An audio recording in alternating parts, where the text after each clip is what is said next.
সকালবেলা আজকে আমার ছেলেকে পড়াতে বসছিলাম, কারণ ওর আজকেও পরীক্ষা রয়েছে। পড়ানো ঝটপট শেষ করে আমাকে তাড়াতাড়ি রান্না বসাতে হবে, তাই আমি চলে এলাম রান্না করতে। কড়াইতে তেল গরম হয়ে গেছে, 5 ফোড়নও দিয়ে দিয়েছি। এবার দিয়ে দেবো ডালিয়া করব, তার জন্য দিয়েছি গাজর, বিট, আলু আর একটা কাঁচা লঙ্কা। ওটাকে ভালো করে ভেজে নিয়ে জল দিয়ে দিলাম। ডালিয়া আমার রেডি, এবার খাইয়ে দেবো ছেলেকে। আগে রেডি করে দিই, তার আগে ভাতটা চাপিয়ে দিই। ভাত চাপিয়ে দিয়েছি, এবার ডালিয়া খাওয়াতে এসেছি ছেলেকে, কারণ খাইয়ে দাইয়ে ওকে রেডি করে তাড়াতাড়ি ছেলে দিয়ে আসতে হবে স্কুলে।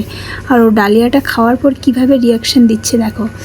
ও না ডালিয়াটাকে একদম খিচুড়ি মনে করে, তাই ও খেতে ভালোবাসে। তারপরে আমি ওকে বেরিয়ে নিয়ে গেলাম স্কুলে। ব্যাস, ওকে ঝটপট করে এবার স্কুলে ছেড়ে দিয়ে নতুন যুদ্ধ। শাককে কিভাবে মাখা করি সেটা আজকে তোমাদের দেখাবো।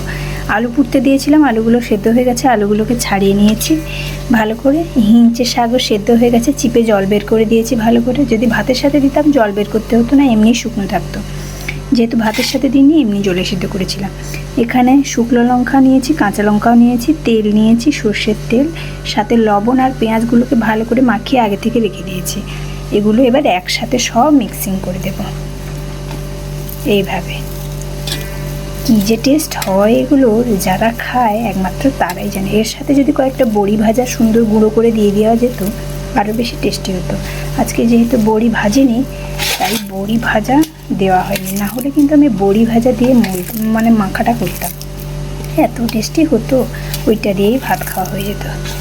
যাকে আজকে এটা দিয়েই চালিয়ে নিতে হবে। বড়ি ভাজা হয়নি তো কী হয়েছে, অন্য একদিন আবার বড়ি ভাজা করে খাওয়া যাবে।